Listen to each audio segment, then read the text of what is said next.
Hi అండి. అప్పటికప్పుడు చేసుకునే నిమ్మకాయ తాలింపు పచ్చడి గురించి నిమ్మకాయలు అయితే చూపిస్తున్నానండి. ఇవి అయితే ఒక 8 కాయల వరకు ఉన్నాయి నా దగ్గర. మనకే కానీ ఇంట్లో వాళ్ళకే కానీ జ్వరాలు కానీ నీరసాలు కానీ వచ్చినప్పుడు పప్పులు కానీ కూరగాయలు కానీ తినాలని అనిపించదు. అలాంటప్పుడు ఇంట్లో నిమ్మకాయ పచ్చడి ఉంటే సరే, ఒకవేళ లేకపోతే కనుక ఇలాగ ఇన్స్టెంట్గా నిమ్మకాయ తాలింపు అయితే వేసేసి వెంటనే ఆ పేషెంట్కి అయితే పెట్టండి. ఒక ముద్ద ఎగస్ట్రా తింటారు. ముందుగా నా దగ్గర ఉన్న నిమ్మకాయలు శుభ్రంగా కడిగేసి తడి లేకుండా తుడిచేసుకున్నానండి. వాటిని అయితే సెంటర్ కట్ చేసేసిన తర్వాత 4 ముక్కలుగా అయితే కట్ చేసుకున్నానండి. సెంటర్ కట్ చేసిన తర్వాత పొడవుగా కూడా కొంతమంది ముక్కలు కట్ చేసుకుంటారండి. నేనైతే వాటిని ఇంకా హాఫ్గా ముక్కలు కట్ చేశాను.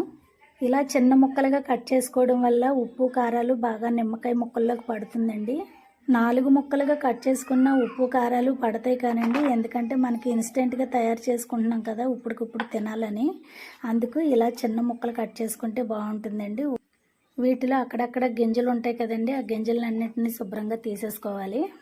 చూసారు కదా, గింజలన్నీ నేను తీసేసానండి. అక్కడక్కడ ఉన్నా పర్వాలేదు, కాకపోతే పంట కింద పడితే చేదుగా అనిపిస్తుంది.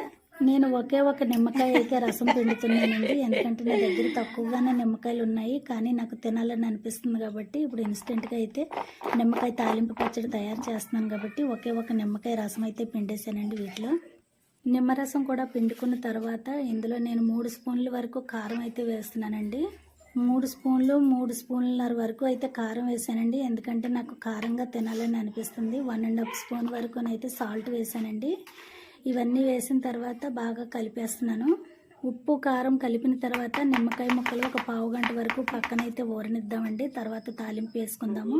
ఇది నిమ్మకాయ తాలింపు కదండి, ఈ నిమ్మకాయ తాలింపు కోసం స్టవ్ మీద అయితే కళాయి పెట్టి కొద్దిగా పల్లి ఆయిల్ అయితే వేసానండి. ఒక 1/2 టీ స్పూన్ వరకు మెంతులు వేసాను.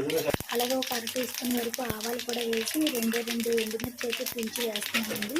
ఇవి బాగా వేగిన తర్వాత కొద్దిగా కరివేపాకు వెల్లుల్లిపాయలు వేసానండి. ఆవపొడి కానీ మెంతిపొడి కానీ ఇలాంటివి ఏమి వేయట్లేదండి, ఓన్లీ తాలింపు మాత్రమే. నిమ్మకాయ పచ్చడి అంటే చాలామంది చాలా రకాలుగా చేస్తారండి. ఇది అప్పటికప్పుడు మనకి నోటికి బాగుండాలని చేసుకునే నిమ్మకాయ తాలింపు మాత్రమే.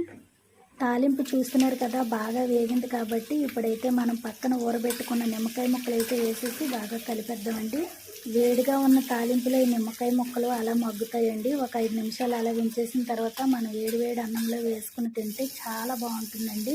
నోటికి చాలా కమ్మగా అనిపిస్తుంది. మీరు కూడా ఈ విధంగా ట్రై చేయండి. అప్పటికప్పుడు ఇన్స్టెంట్ నిమ్మకాయ తాలింపు పచ్చడి నచ్చితే మీరు కూడా ట్రై చేయండి. మీరు ఎలా చేస్తారో నాకు కామెంట్ చేయండి.